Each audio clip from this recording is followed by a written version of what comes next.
Olá, boa noite. Eu sou Carlos Eduardo, vou estar conduzindo esse seminário pelos, pela próxima hora. Só para saber se vocês que estão aí no mundo espiritual estão me ouvindo, vocês poderiam colocar nessa caixinha de bate-papo um boa noite, um olá, só para eu saber se a comunicação está funcionando.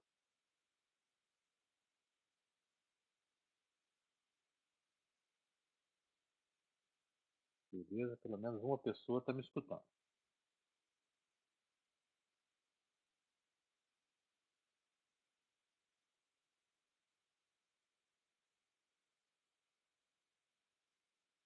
Legal, gente. Sejam bem-vindos todos. Esse webinar ele trata sobre estimativas de software com Cosmos.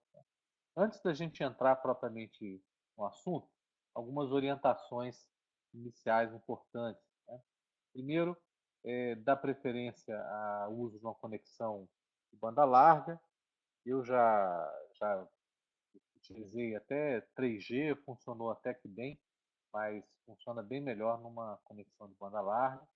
A gente não vai fazer uso de vídeo, de webcam, apenas de slide, de áudio, até para quem tem alguma restrição de banda.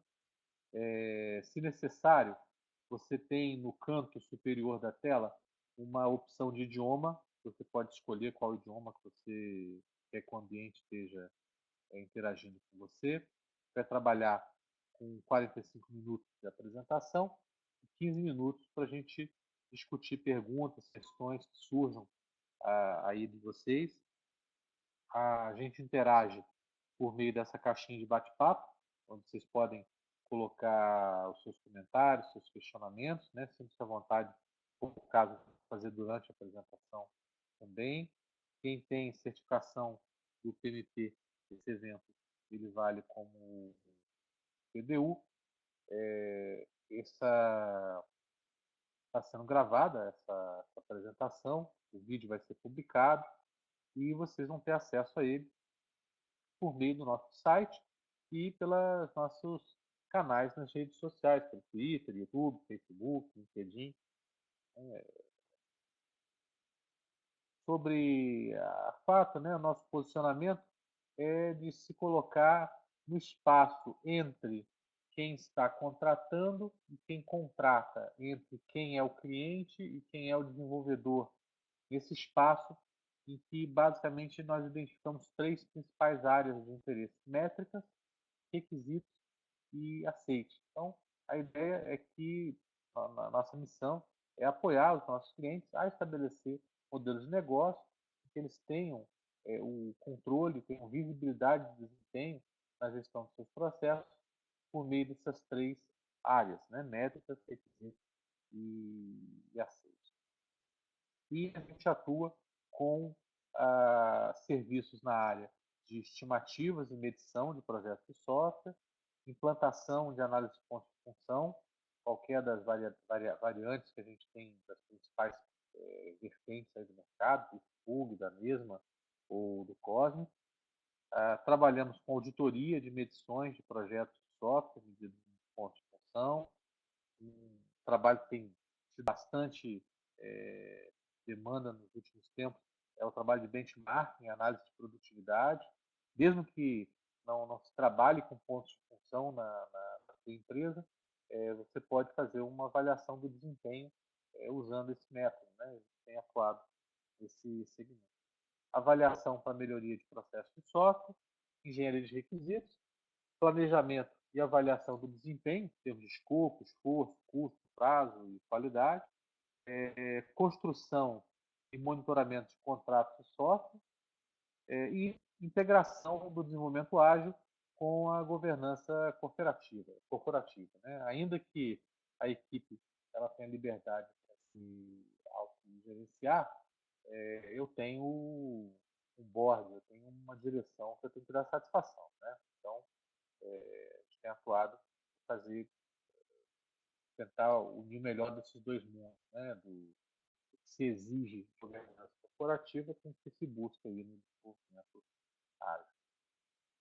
que são os serviços de treinamento que a gente oferece sobre esse tema do COSMIC.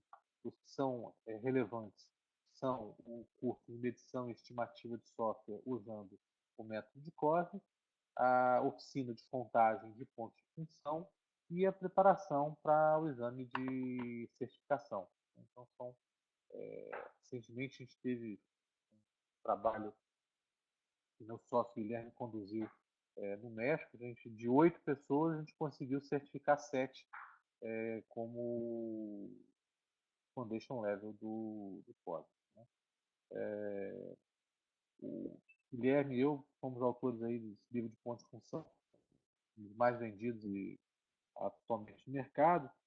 Hoje a gente tem em torno de 25% dos especialistas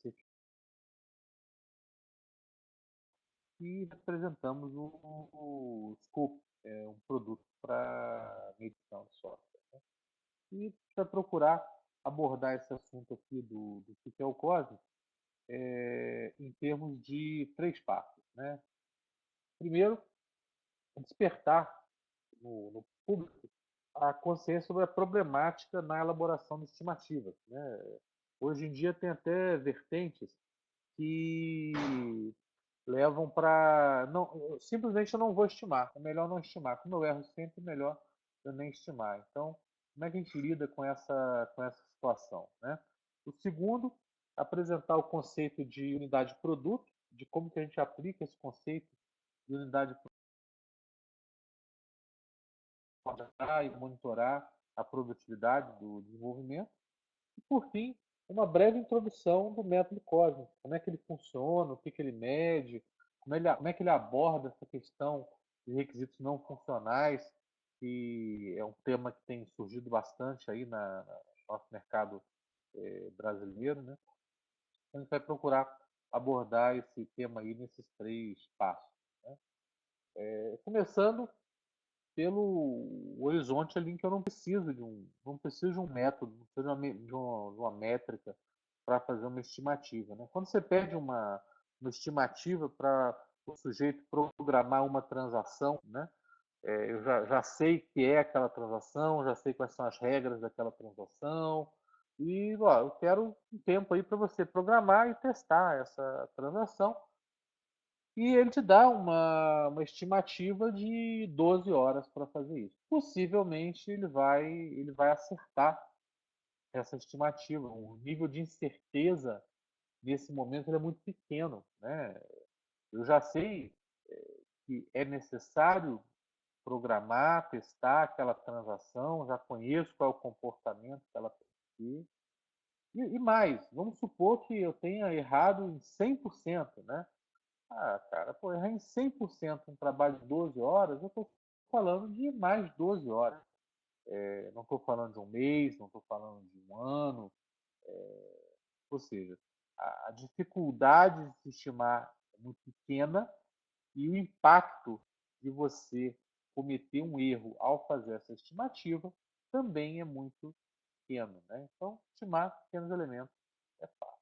O negócio está mais complicado quando você começa a pegar essas pecinhas montar essas peças numa solução mais abrangente, mais complexa. Né?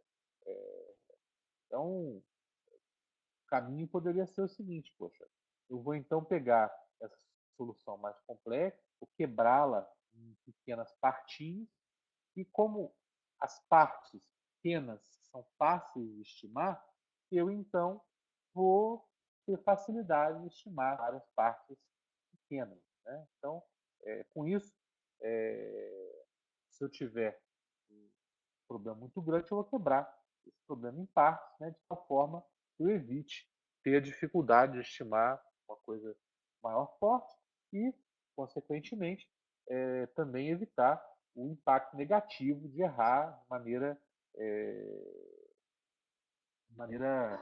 além do aceitável para uma, uma demanda desse porte. Então, qual que é a falha aí nessa lógica?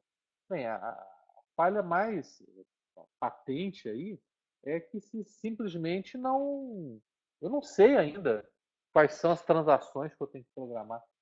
Eu estou num momento que eu conheço muito mais do problema do que da solução.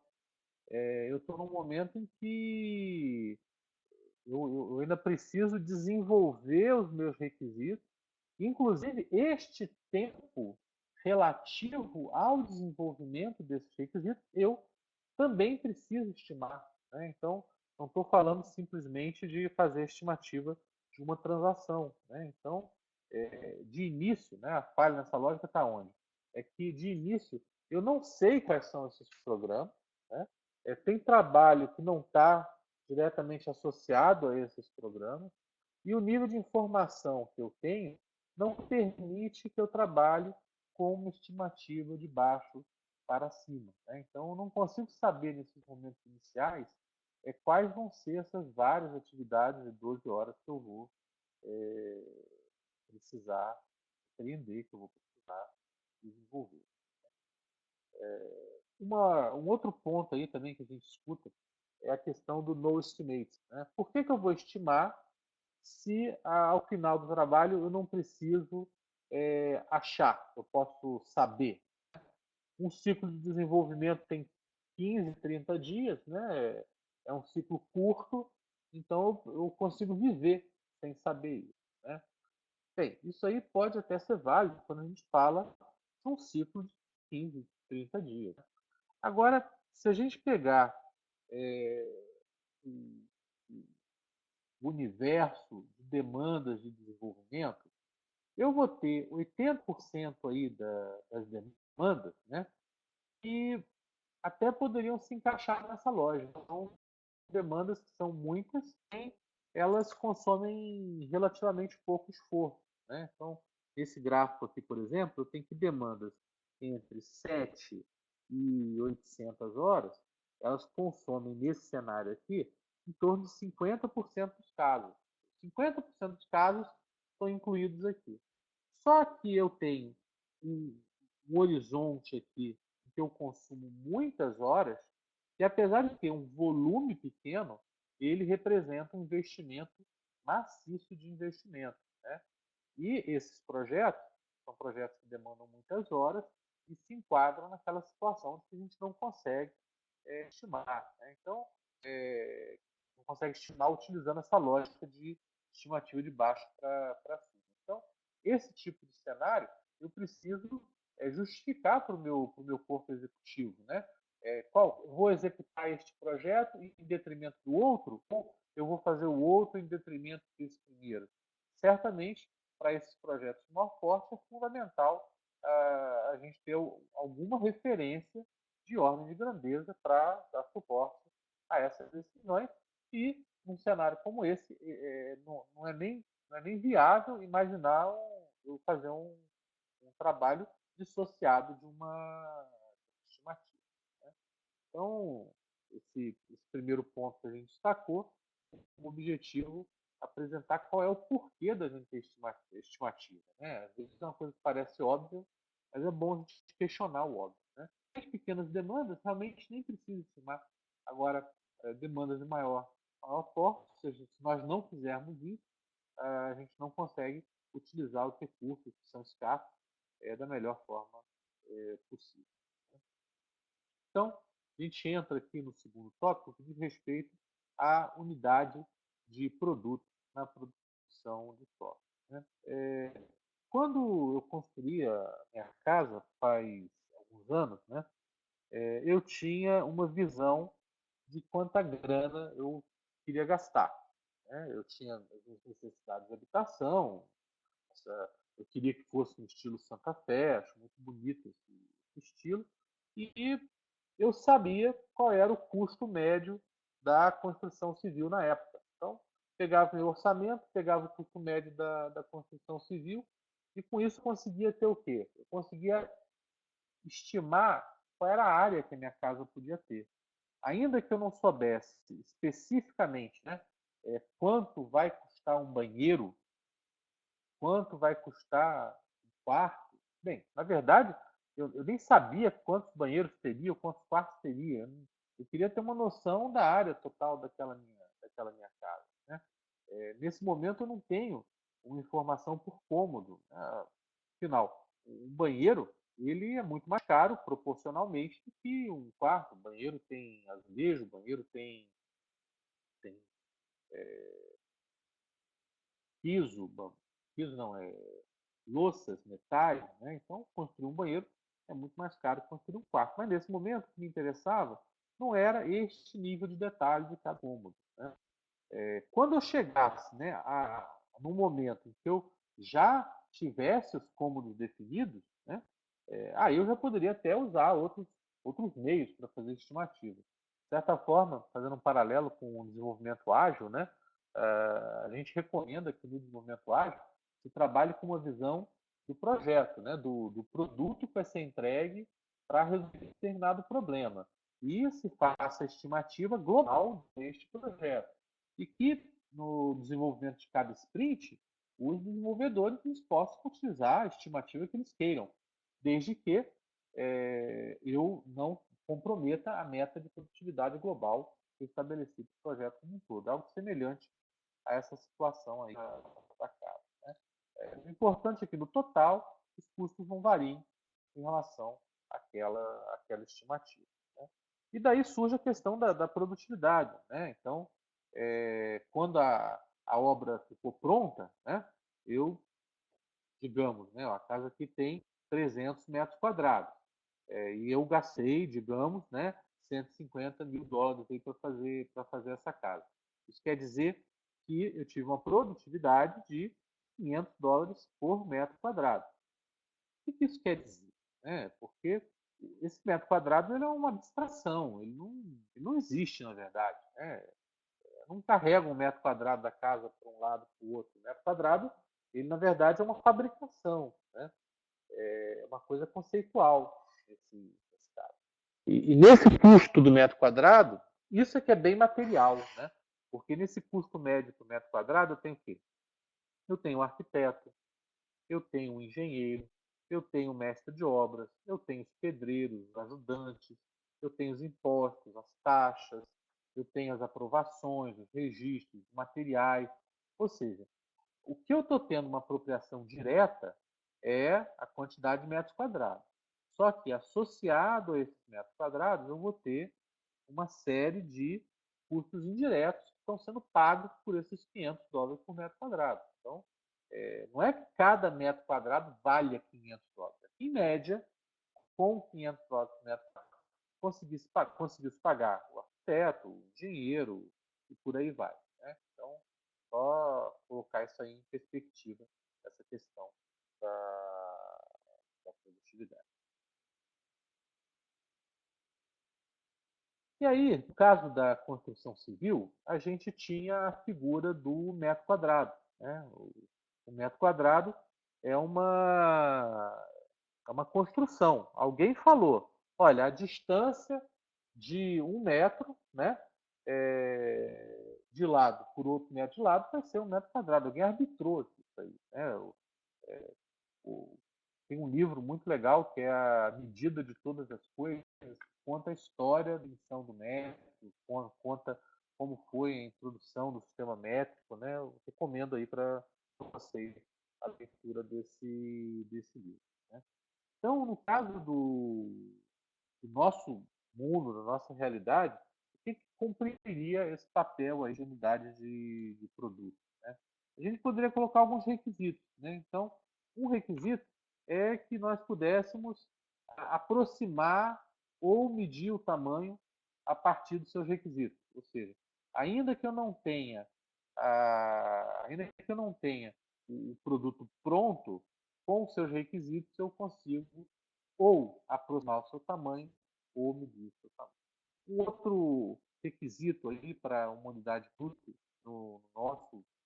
na nossa realidade de software é apoiar na estimativa de esforço do projeto ou na quantificação do desempenho a partir de uma perspectiva do usuário ou do dono para fins de análise de produtividade.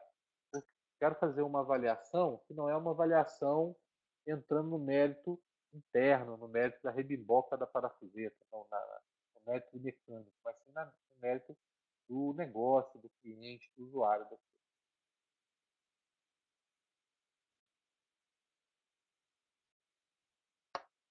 ser independente do desenvolvimento técnico e de decisões de implementação, até para poder avaliar diferentes estratégias aí de desenvolvimento, diferentes estratégias de implementação, e permitir comparar produtividades entre diferentes técnicas e diferentes tecnologias. Então, esses seriam alguns objetivos dessa unidade de produto. Uma coisa que é importante destacar é que nesse nosso desenho a gente colocou aqui duas dimensões, né? Eu tenho uma dimensão que é a dimensão que está associada às tarefas e serviços do usuário e uma outra dimensão que está associada ao desempenho técnico, né? Por exemplo, o sujeito ele pode comprar um aparelhinho Xing Ling para fazer espelhamento da tela do celular na televisão, ou ele pode comprar um Apple TV, né? Os dois eles têm a mesma função, só que tem com diferentes níveis de qualidade, né? Então, uma coisa que o Cosmos trata de uma forma muito elegante é essa relação entre o funcional e o não funcional que a gente vai abordar mais para frente, né? Então, para essa outra dimensão, eu tenho outros métricas. Por exemplo, a ISO 25000, uma família de padrões da ISO, o Square, né?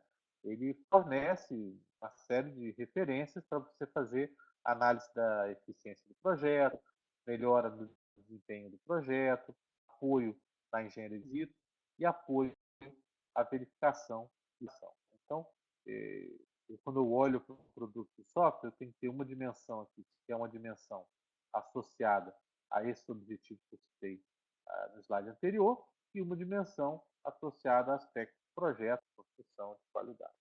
E daí se deriva os dois tipos aí de requisitos, né? Eu tenho os requisitos que são requisitos funcionais e os requisitos não funcionais. Os não funcionais são aqueles que são definidos por exclusão, na verdade, né? É tudo aquilo que não é um requisito especificamente associado a uma tarefa ou serviço do usuário. Ele não descreve o que aquela tarefa faz, ele descreve como ela será feita. Ela vai ser feita usando determinada linguagem de programação, vai ser feita usando determinada linguagem de banco de dados, ela tem que ter um tempo de resposta de até tantos segundos, ela tem que rodar em determinado equipamento, ela tem que estar aderente ao padrão W3, né? Então, a relação entre funcional e não funcional, ela é meio por exclusão. Os requisitos funcionais são aqueles que estão associados a uma tarefa, um serviço. Normalmente dizem respeito à transferência, transformação, armazenamento, recuperação de dados. Né? E os requisitos não funcionais são todos os outros requisitos. Onde é que moram esses requisitos funcionais? Eles ficam em dois tipos de artefatos. Ficam em artefatos pré-implementação, ou seja, em documentos anteriores ao ter um produto de software funcional, ou pós-implantação. Né? O próprio produto de software é uma representação desses funcionais. Então, a hora que eu vou fazer uma medição ou uma aproximação de tamanho, eu, dependendo do momento do meu ciclo de vida, eu posso estar trabalhando com artefatos anteriores à implementação ou com artefatos anteriores à implementação. Uma das coisas mais importantes do sujeito que trabalha com medição funcional é exatamente a partir de artefatos pós-implementação, a partir de artefatos pré-implementação, ele saber distinguir o que é uma decisão de projeto e o que é um requisito associado especificamente a uma tarefa ou serviço do usuário. Né? E aí que vem uma sacada muito legal do método do Cosmic. Né? O Cosmic ele tem a seguinte visão: os requisitos eles vão evoluindo. Então, existem requisitos não funcionais em momentos iniciais do projeto e conforme vão se desenvolvendo, eles se tornam requisitos funcionais do usuário. Né? Métodos como o do IFPUG, por exemplo, não usam essa lógica. Né? Não usam essa lógica. Minha opinião é a seguinte: uma entrada externa, para quem trabalha com o método do IFPUG, ela pesa 3, 4 ou 6 pontos de função. E ponto. Caixão e vela preta. Ela não vai medir menos que 3 e ela não vai medir mais do que... Já no método cósmico, eu não tenho essa limitação. Uma funcionalidade ela pode ter de 2 a infinitos pontos de função cósmica, né? Então, isso permite você ter uma melhor representatividade, vamos dizer assim, dessa complexidade. Vamos dar um exemplo para isso. O tempo de resposta médio no horário de pico não deve exceder X segundos, né? Beleza. Como é que eu resolvi isso aqui? O fornecer de dados externos em tempo real e monitorar e reportar o tempo médio de resposta. Ou seja, esses elementos aqui que eu acabei de falar, eles envolvem entregar uma funcionalidade para alcançar esse objetivo aqui desse requisito não funcional. Então, originalmente, nasceu como requisito não funcional. Durante o desenvolvimento do projeto, eu precisei desenvolver software para conseguir alcançar esse requisito não funcional, né? Agora, o equipamento apropriado, né, e determinada parte do software ter que ser escrito em uma linguagem de baixo nível, isso continua sempre sendo um requisito não funcional. Um outro exemplo aqui. A disponibilidade deve aumentar em Y% em relação à média anual passada. Eu tenho que desenvolver software para quê? Para fazer troca entre processadores. Isso eu consigo medir isso. Agora, processador alternativo operando em hot standby, isso aí vai ser sempre um requisito não funcional. Então, eu não estou dizendo que qualquer modelo de negócio precise medir isso. Eu estou dizendo que o método Cosmos permite que isso seja medido, né? Hoje a gente vive, o mercado que trabalha com construção de público, ele tem que conviver com roteiros de métricas, como, por exemplo, o roteiro de métrica de software do Cisco. Concordo que esse roteiro seria bem mais enxuto, ele seria bem menor. O próprio método já permitiria medir diretamente vários daqueles itens ali. Então, essa derivação, ela não se dá assim, sem ordem, né? Tem uma norma que orienta como isso acontece, né? Que é o método COSMIC, que é o ISO 19761 de 2011, né? Então, da mesma forma que a gente tem aqui o método PIFPUG, o método da NESMA, o método da FISMA, o método lá do Reino Unido, todos eles aderentes lá ao ISO 43, nós temos também o padrão COSMIC de medição do tamanho funcional. Então, algumas características aí do método COSMIC é que permite você utilizá-lo em qualquer domínio, né? Você pode utilizar o método COSMIC não só para medir aplicações comerciais, você pode usar para fazer software embarcado, software de automóvel, software para controle de usina, automação, né? Então, ele tem um horizonte de aplicação de uma maneira intrínseca mais amplo, né? Outro ponto aí também bastante relevante, ainda mais para o nosso país, é que o material todo ele é de domínio público. Você não precisa se filiar, pagar uma anuidade, né? Você tem acesso a essa documentação pelo site do COSMIC. COSMIC, até me desculpa, é um consórcio, né? É um consórcio para medição de software comum. É uma sigla para... tem um reconhecimento total da ISO. O projeto é simples, contar a condição cósmica ele é bastante simples. Ele é baseado em conceitos bastante modernos, enquanto os métodos de primeira geração eles trabalham normalmente na perspectiva de uma aplicação. O código permite que você meça qualquer pedaço de software. Então, por exemplo, tem que mexer num componente. Com o método COSMIC, você consegue medir essa mexida naquele componente. Eu quero pegar uma aplicação e colocá-la disponível na web. E para isso eu tenho que desenvolver uma camada de software para que a aplicação esteja disponível na web, né? Então, com o COSMIC, você consegue medir só esse pedaço de software. Então, quando eu comecei a me interar sobre esse tema, uma coisa que eu estranhava era o termo, né? Que no manual a todo momento citava pedaço de software. Eu ficava assim meio intrigado, né? Mas com o tempo fui entendendo o porquê disso, né? E ainda que eu possa utilizar o método para medir uma aplicação, isso não quer dizer que eu precise usar o método para medir uma aplicação. Eu vou repetir. Ainda que eu possa usar o método para medir uma aplicação, isso não quer dizer que eu precise medir uma aplicação. Eu posso medir frações dessa aplicação se esse for o meu interesse, se esse for o meu objetivo. E muitas vezes é isso que acontece, né?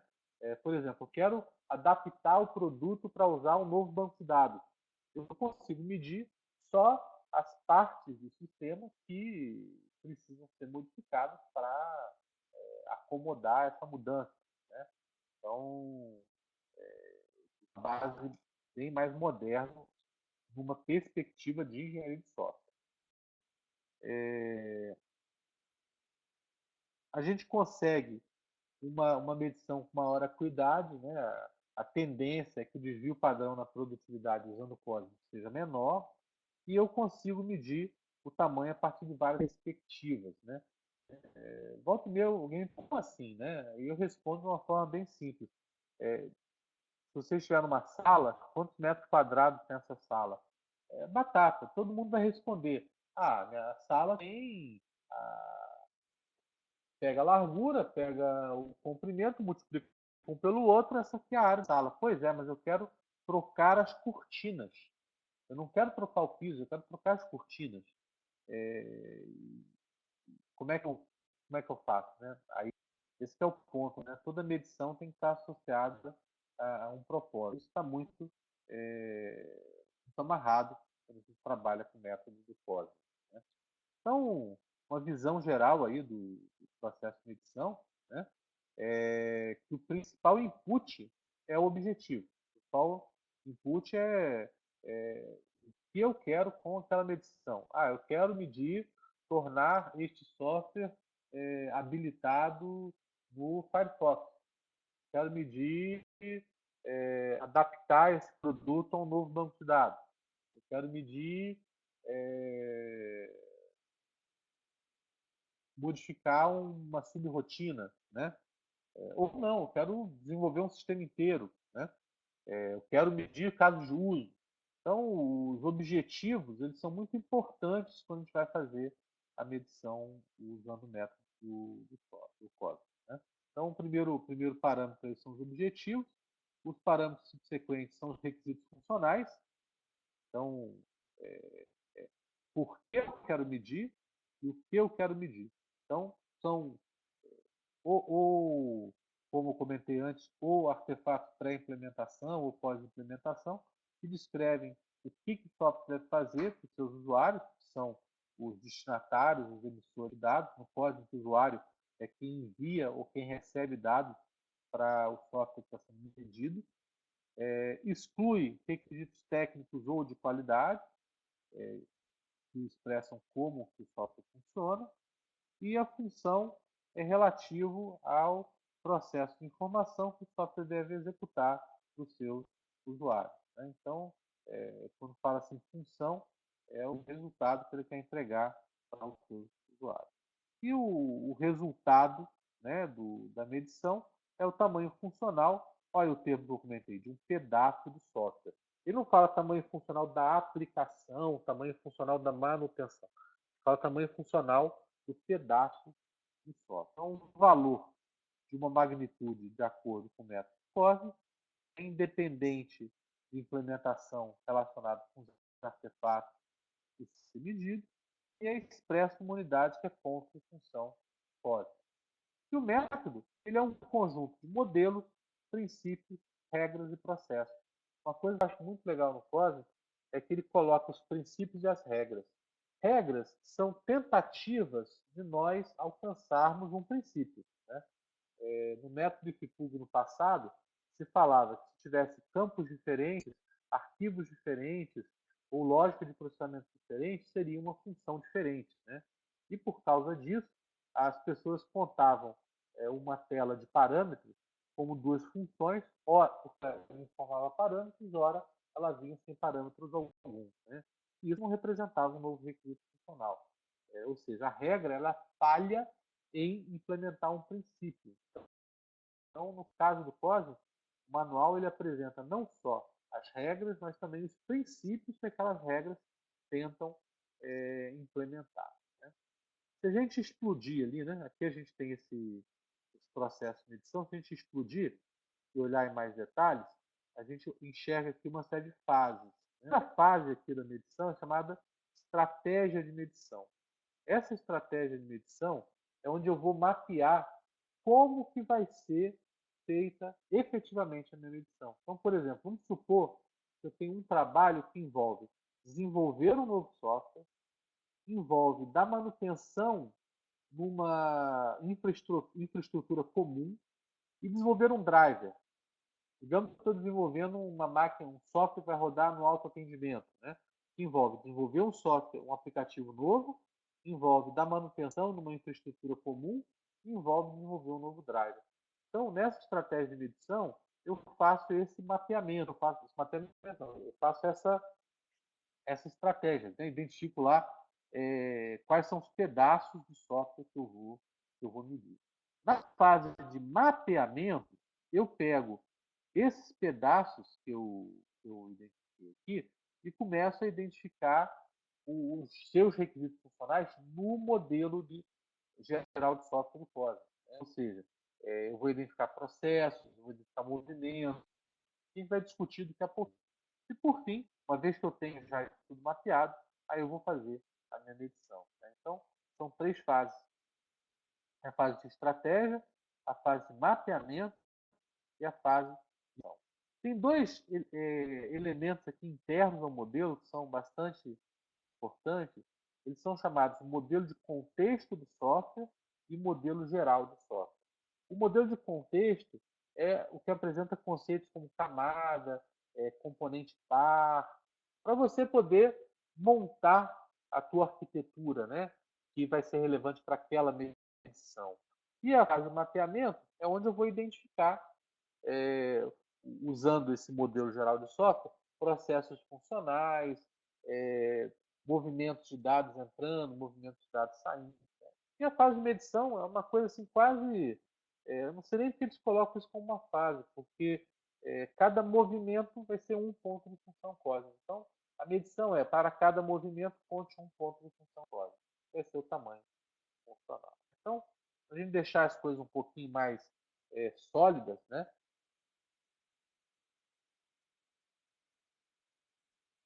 Vou apresentar um exemplo aqui.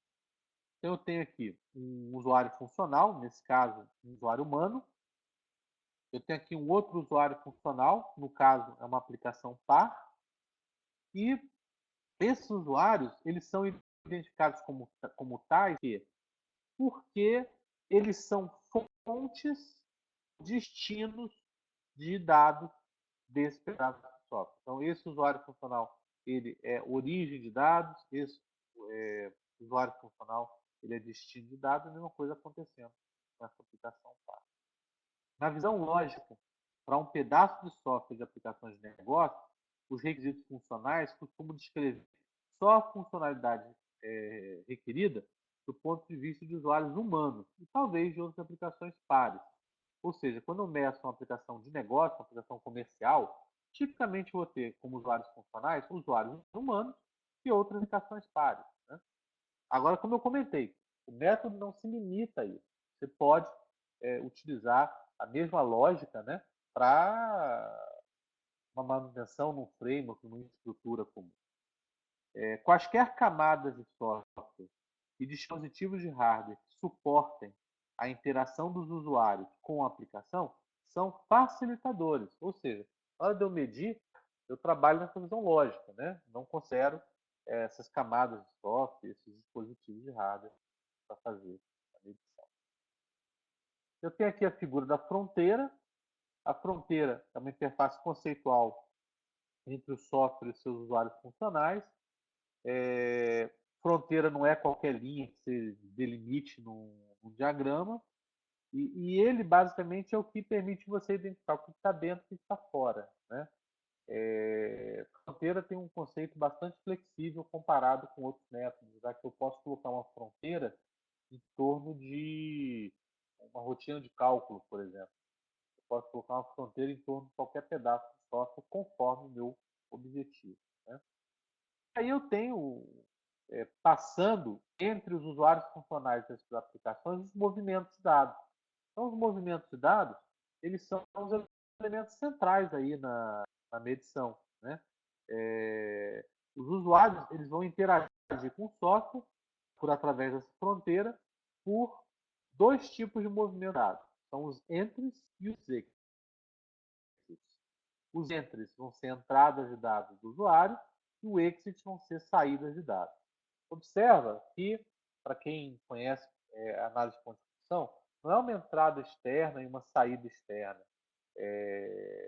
Vai ficar claro logo no próximo slide. E eu tenho também os movimentos para o que nós chamamos de armazenamento persistente, são as ações e as leituras. Então, enquanto na análise de ponto de função eu tenho entradas externas, saídas externas, pontos externos, arquivos lógicos internos e arquivos de interface externa, no Cosmic eu tenho entradas, saídas, gravações e leituras. Só que o posicionamento, a granularidade desses elementos é um pouquinho diferente. Né? Então, por exemplo, aqui eu tenho um processo funcional que na análise de pontos de função seria uma entrada externa. No Cosmic, a gente não classifica os processos funcionais. Eles são. Ele não tem nenhum tipo específico de processo funcional. Então, esse processo funcional, ele envolve o usuário informar dados do pedido, um movimento. O usuário informar itens do pedido, outro movimento. O sistema, esse processo funcional, recuperar dados de cliente, um movimento. Recuperar dados do produto, outro movimento. Aí eu vou gravar dados do pedido, mais um movimento. Vou gravar dados do item do pedido, mais um movimento. Por fim, eu vou enviar a confirmação do pedido. Então, esse processo funcional, ele teria 1, 2, 3, 4, 5, 6, 7 pontos de função cósmica. Então, no mapeamento, eu identifico os processos funcionais. Na estratégia, eu posiciono essas fronteiras. E na medição, eu pego cada movimento e transformo isso em um ponto de função cósmica. Bastante simples. Bem, só que para eu ter essa informação, eu já tenho que estar lá na frente, tenho que ter meus requisitos já todos prontos, definidos, completos e total. Né? O que acontece é o seguinte, o método, ele considera que eu vou ter fatores de escala. Eu vou ter, por exemplo, um ponto de função cósmico G1, vamos dizer assim. Esse ponto de função cósmico G1, ele vai equivaler a 1,5 ponto de função G2. Então, o G1 é editar e gerenciar pedido de férias. O G2, o momento G2 é quando eu já tenho incluir, alterar e gerar pedido de férias. E o 3 é quando eu tenho já a especificação completa e total. Né? Então, a gente tem literatura desse mundo cósmico que a gente tem alguns fatores de escala, mas, claro, o ideal é que a gente produza esses fatores de escala conforme a gente vai usando o método. Né? Então, quando eu for fazer uma estimativa no momento aqui inicial, eu sei que esses 100 pontos que são aqui, na verdade, eles vão corresponder a 200 pontos de função lá no final. Aqui, por exemplo, vou trabalhar só com processos funcionais. Cada processo funcional eu vou considerar, em média, 10 pontos de função cósmica. Eu posso criar tipos. Eu tenho processo funcional do tipo A, do tipo B, do tipo C. Né? Opa, meu tempo aqui já acabou. As slides estão acabando também. Uma vez que tem esses dados, né, o que eu posso fazer? Eu posso fazer avaliação de benchmarking. Esses dados que eu estou mostrando aqui são dados de produtividade em horas por ponto de função cósmica que eu peguei do ISBSG, que é uma organização que fornece dados aí de benchmarking. Né? Então, eu peguei, olha, o meu projeto eu apurei 7 horas por ponto de função cósmica. Ou seja, tem menos de 8% de chance de eu conseguir entregar isso aqui. Né? Será que eu não estou sendo muito agressivo na minha estimativa? Será que eu estou sendo assim, deixando de considerar um monte de coisa que pode dar errado? É possível? É possível, mas pô, tem 8% de chance disso aqui acontecer. E por fim, o ideal é conhece-te a ti mesmo, né? O ideal é você pegar os seus projetos e identificar qual que é a relação entre o esforço que você consumiu e os pontos de função cósmica que você mediu. Né? E com isso, você conseguir ter uma visão da tua produtividade de uma maneira menos empírica. Né? Uma coisa é certa, né? Por que, que se solicitam 5.000 horas para um projeto e não 2.000 horas? Duas são as respostas possíveis aí, né? Uma resposta é porque eu estou dizendo, porque eu sei. Outra é porque tem apenas 2% de probabilidade de entregar um projeto desse tamanho, com 2.000 horas, de acordo com os meus dados históricos.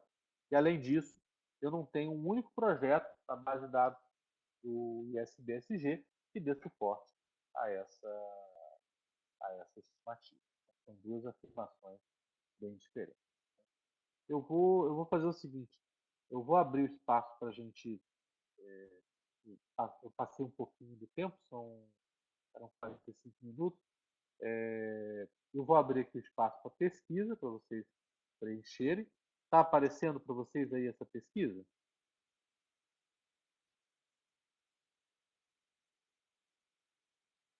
Show de bola.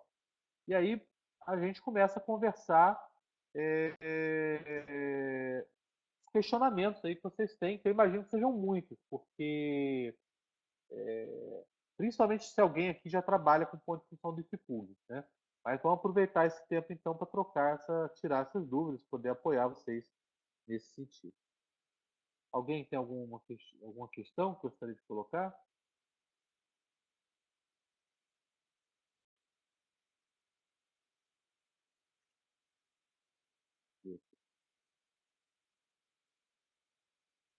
Considerando que o meu objetivo é derivar o esforço necessário para abrir um determinado software, o Cosmos parece ser mais eficiente que esse Pug para derivar estimativas de esforço a partir do tamanho calculado.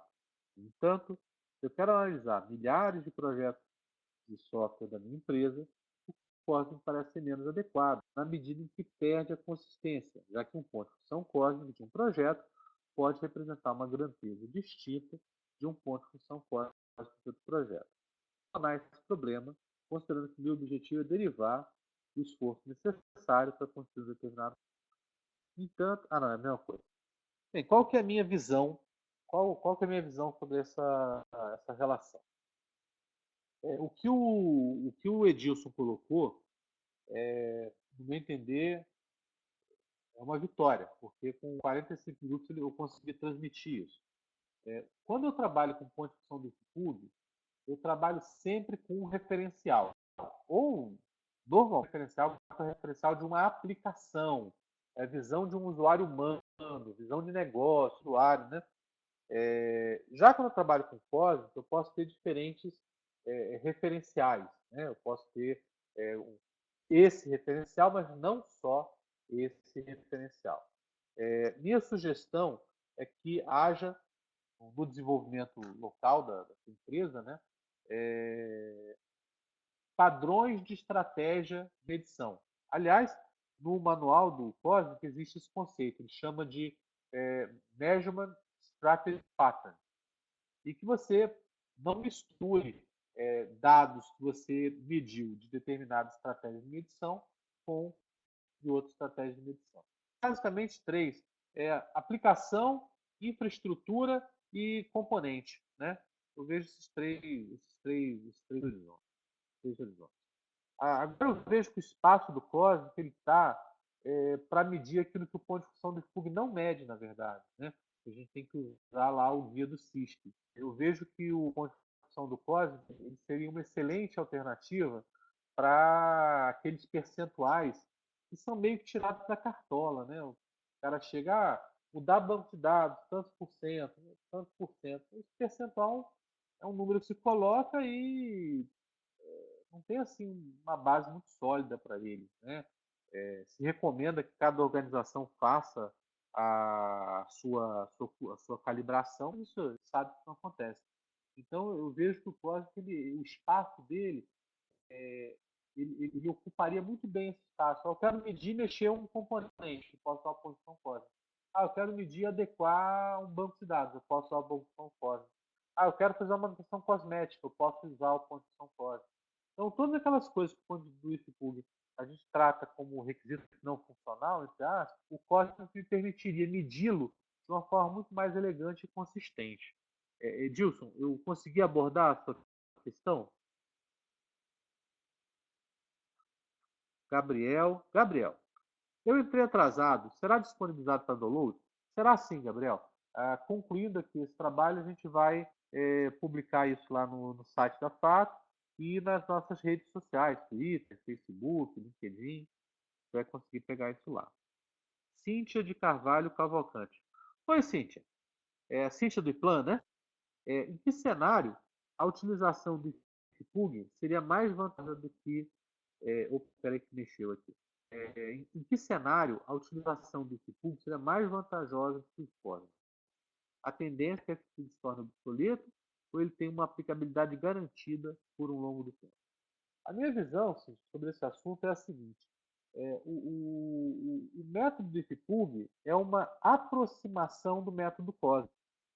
Quando você fala que uma entrada externa tem 3, 4 ou 6 pontos de função, a gente encará isso como uma aproximação de pontos de Cosmos, né? Talvez não necessariamente nessa escala de 3, 4 e 6. Por isso que eu vejo que o método IFPUG ele funciona muitíssimo bem, como ele colocou. Eu vejo que o Cosmic ele funciona de maneira complementar. Eu posso trabalhar com o ponto de função do IFPUG, estabelecer uma referência, né? Olha, um ponto de função Cosmic equivale a uma fração lá do ponto de função IFPUG, e usar o ponto de função cósmico como se fosse octavo. Enquanto o IFPUG é real, uma moeda inteira, eu uso o cósmico para medir moeda fracionária, para medir o que chama de requisitos não funcionais, né? Então, o cósmico pode ser usado standalone, só ele, ou ele pode ser usado em conjunto com o método do IFPUG. Ou seja, os 80% que estão muito bem resolvidos aí com o método IFPUG, vamos continuar trabalhando com ele. Agora, aqueles 20%, né, que a gente tem que apelar para roteiro de métricas, tem que usar uns percentuais que não tem uma base aí de racional, né? Aí eu trabalho com o método cósmico, que é um padrão ISO, né, que pode ser auditado, que permite. Nem toda adequação de banco de dados é igual, né? Lá no roteiro fala adequação de banco de dados, qualquer uma, né? Então, eu acho que ele ocupa esse espaço, tá, Cíntia? Não vejo o IFPUG como uma coisa a ficar obsoleta, não. Eu vejo, inclusive, iniciativas, trabalho conjunto entre o IFPUG e o Cósmico, né? Então, não vejo como obsoleto, não. Você vê, o COBOL está aí até hoje, né? Lucas, no exemplo do diagrama de sequência, do slide, ele demonstra, por exemplo, cada interação e foi comentado que cada uma delas corresponde a um ponto de função. Não é bem assim não, Lucas, porque tem uma regra. Vamos supor que o diagrama de sequência eu tenho 5 leituras lá de dados de cliente, né? Apesar de eu ter 5 leituras, eu conto um movimento só. Afinal, por que eu fiz 5 leituras, sabe? Mas é uma aproximação válida. Existe uma abordagem de um paper do IFPUG que trata contagem de sistema SOA, considerando cada interação dela como uma transação e os 10 são as informações que transitam. Assim, pelo que eu entendi, o que seria mais abordado para requisitos técnicos não funcionais do que para abordagem funcional. Então, de certa forma, você chegou à conclusão que eu. Né? O que eu vejo do código como mais adequado para medir infraestrutura, medir esses tópicos que a gente citou, é que ele não tem piso nem teto. Então, por exemplo, se eu quiser fazer uma manutenção para acrescentar uma nova interface, um novo browser, eu vou contar só os movimentos que serão impactados por essa intervenção, por essa manutenção. Se eu vou contar um web service, vamos supor que seja um web service interno, um service que não é exportado, né? Uma subrotina, né? Um cálculo de CPF. O Cosmos me permite medir esse cálculo de CPF. E eu vou contar como campos os campos do jeito que você colocou ali na sua mensagem, né? Então, só que eu não preciso de 500 guias, 500 white papers. Um padrão só já explica como faz isso. Lucas, ouviu a minha manifestação?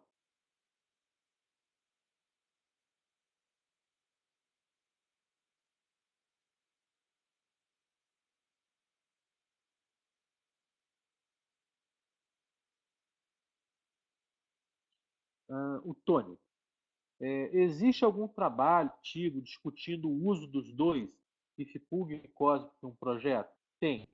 Tem muita literatura, muito artigo no portal do Cosmos. Deixa eu passar o link para vocês. Esse portal, os manuais estão todos lá.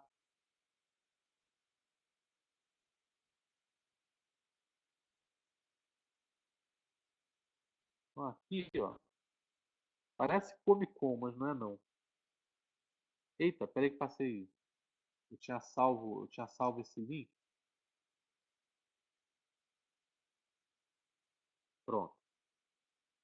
Então, nessa página aí que eu te passei, Tony, você vai encontrar bastante material sobre esse tema aí que você colocou também. Edilson Santos. Edilson Santos é o Edilson Aloy? Antes de começar a fazer o curso preparatório para a certificação, certificação COSMOS da FAP, você recomenda que o aluno tenha experiência prática ou leia todo o manual previamente? Ah, cara, sem dúvida. Se você puder pegar o manual, né, e ler o manual, você vai ter um aproveitamento muito melhor do curso, né? É, porque como ele é muito similar ao curso de preparação para certificação CFPS, né? Ele não dá a base da teoria da coisa, né? Então acho que é necessário, né? Até porque nada impede ele de fazer isso, é gratuito, né? Ele pegar e ler o manual, acho que é um negócio necessário. Cara. Agora eu adianto que a prova de certificação, minha percepção, né? Eu achei que ela é muito mais fácil do que a do IFPUG. A prova de certificação do IFPUG, para mim, é o concurso. Não conheço nenhuma mais difícil que aquela, não. Eles até estudam criar uma outra certificação mais avançada. Eles só tem essa, que é a Foundation Level. Ahn, Cíntia. Uma empresa que começou a adotar métricas. A recomendação é o código. Seria indicado também o IFPUG e o SNAP. O código não se aplica. Cíntia, qual que é a minha visão? Eu vejo que o método de IFPUG, ele hoje, no mercado brasileiro, ele é líder. Né? Ele é líder. E eu vou além. Ele funciona muito bem. Você fazer um desenvolvimento, né, de um produto novo, ele funciona muito bem. Mas nós temos hoje 20% das coisas que não são bem resolvidas por ele, até porque ele não se propõe a fazer isso. Então, a demanda eu quero acrescentar uma interface web nova. Eu já tenho a lógica de negócio funcionando, quero acrescentar uma nova interface web. Ou então, eu quero fazer uma mudança, uma infraestrutura. Eu trabalhava com framework A, agora eu vou trabalhar com framework B. Ou então, eu quero fazer uma mexida numa subrotina. Todos esses elementos que eu falei, sem exceção, eles não são mensuráveis usando o método do IFPUG. Tá? Tem que pegar e usar o roteiro de métricas do CISP. Né? O IFPUG sabe disso. E por isso ele criou o SNAP. Né? O SNAP é uma técnica para você contar requisitos não funcionais, vamos dizer assim. Né? Eu, particularmente, não vejo assim, o Snap como sendo uma coisa madura. Comparado com o Cosmic eu acho ele muito mais maduro. A minha visão é de que trabalhar com o método de Kipur associado ao método Cosmic é uma excelente solução.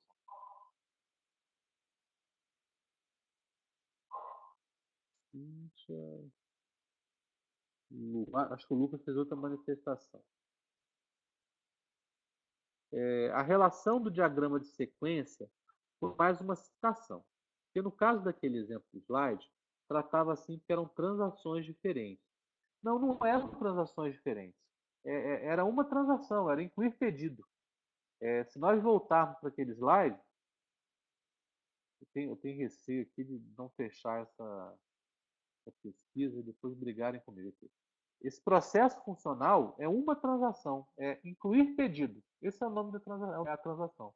Aí, para eu incluir pedido, eu tenho o usuário enviando dados do cabeçalho, o usuário enviando dados do item do pedido, o processo lendo dados do cliente. Então, cada perninha dessa aqui, ela está representando uma única transação, que é a transação de incluir pedido.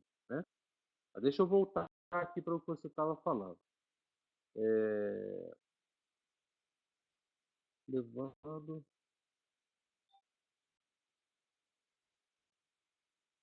A relação do diagrama de sequência foi mais uma citação, porque no caso daquele exemplo do slide, tratava assim que eram transações diferentes. Como eu tenho uma transação, que na visão assim de negócio, é incluir pedido. Né? Faça esse tipo de questionamento com o seu certificado em ponto de função e vivemos tentando encontrar formas de medir requisitos técnicos de desenvolvimento que nos traz um esforço muito maior do que o valor do PF prevê. Isso quando se conta.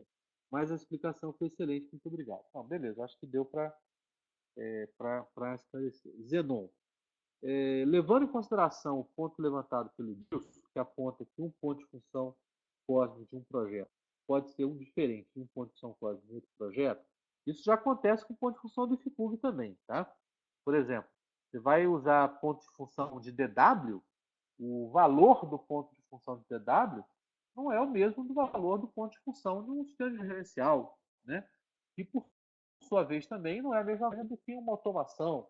Eu trabalhar com um banco é diferente de eu trabalhar com uma fábrica. Né? Então, essas diferenças elas não são exclusivas do ponto de função cósmico, não. Né? Mas vou em frente.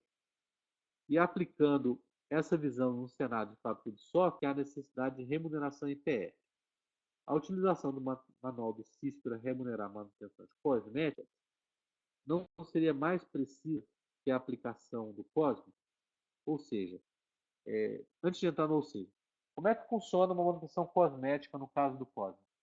Vamos supor que a tela, essa tela aqui, né, tem pedido e item de pedido. Você fez uma manutenção cosmética no item de pedido. Você vai contar um ponto de função cósmica. Agora, você fez uma manutenção cosmética também no cabeçalho. Você vai contar 2 pontos. Ou seja, você, a, no CISP, manutenção cosmética é tabelado. Qualquer manutenção cosmética pesa 0,6 PF, se eu não estou enganado. No Cosmic, não. Se você tiver uma manutenção cosmética que mexe em mais coisa, você vai ter mais pontos de função cósmica. Se você tiver uma manutenção cosmética que mexe em menos coisas, você vai ter menos pontos de função cósmica, sacou?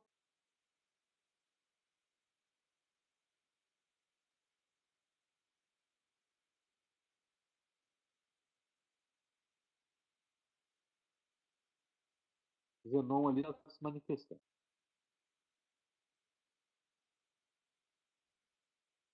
Isso aí. Como eu comentei, a minha visão do Cosmic, quando a gente começou a trabalhar com isso, estava com foco no mercado brasileiro. Né? E a minha visão do Cosmic para o mercado brasileiro é que ele seria utilizado complementarmente ao método do IFPUG, em substituição a esses roteiros, como tem lá do CISP. Né? Eu vejo que metade daquele guia, roteiro do CISP ele é resolvido com o Cosmic. Né? Só que, para minha surpresa, quando a gente começou a prospectar serviços no mercado internacional, no México, por exemplo, enquanto aqui, né, a gente tem um ponto de função, no México o Cosmic que é o cara que é indicado para fazer as missões. Né? Então, na nossa realidade brasileira, acho que dificilmente a gente vai ter uma coisa diferente do método do IFPUG no curto prazo. Né? Agora eu vejo que o Cosmic, ou no mínimo, a ideias que tem dentro do Cosmic podem ajudar em muito a gente trabalhar melhor com o método do IFPUG até. Né? Se a gente pegar, por exemplo, aquela coisa de desenvolvimento convergente. O guia do CISP tem um item lá que é medir componente. Né? Esse medir componente é uma derivação do, né, de certa forma. Ele fala, ó, pega o componente e mede o componente como se ele fosse uma funcionalidade. Só que ele esbarra naquela coisa de 3, 4 ou 6. Né? Hoje em dia, eu vejo que um dos principais desafios aí para a fábrica de software são a minor differences, né? Aquelas pequenas diferenças. Quando eu trabalho com cósmica, essas minor deixam de ser importantes, porque eu vou contar mais pontos de função cósmica. Ainda que seja um único processo funcional, eu não estou limitado a 6 ou 7 pontos de função. Né? Quantas forem as movimentações, vão ser os meus pontos de função cósmica. Mais alguma pergunta, senhores, que vocês gostariam de fazer?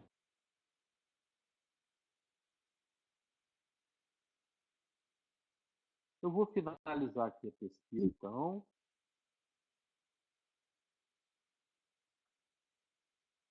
Finalizei a pesquisa. Queria aí agradecer vocês pela atenção, né, que vocês deram aí para mim. Se algum de vocês estiver passando aqui por Guarapari, eu estou de férias, então sinta-se à vontade aí de me avisar, para tomar um café aqui na minha casa. Temos programado para fevereiro um próximo webinar, que é de gestão de riscos, né? E temos uma turma em EAD de preparação para certificação e um curso ao vivo. Se eu não me engano, vai ser o Guilherme que vai ministrar esse curso, que é medição e estimativa de software com método COSMIC, de 22 de fevereiro a 3 de março, com 16 horas. A gente reduziu a hora. A primeira vez que a gente fez tinha 24 horas, está agora fazendo com 16 horas. Tá certo? Gente, muito obrigado. É sempre um prazer encontrar aqui com vocês, né? E até a próxima. Tudo de bom.